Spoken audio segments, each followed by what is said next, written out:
السلام علیکم۔ اللہ کے رسول صلی اللہ علیہ وسلم نے فرمایا، جو شخص قرآن کو اچھی آواز سے نہ پڑھے، خوش الحانی یعنی اچھی آواز سے نہ پڑھے، وہ ہم میں سے نہیں ہے۔ استغفر اللہ، او کما قال صلی اللہ علیہ وسلم۔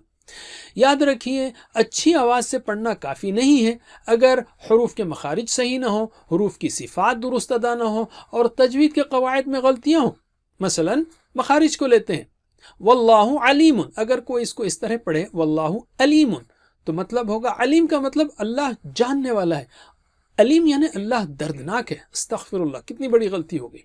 صفات میں غلطی ہو سکتی، جیسے اللہ اکبر ہے، اس کو اگر کوئی پڑھے اللہ اکبر، یہ اچھا نہیں لگتا، یہ جو ہے نا عربک نہیں ہے۔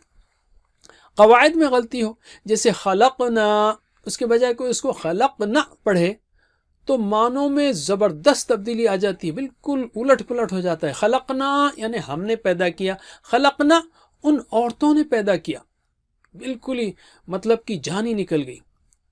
Please visit understandquran.com for our courses on Read Al-Quran, Learn Tajweed and Understand Al-Quran, and for one-to-one learning. Jazakumullah khair. Wassalamu alaikum.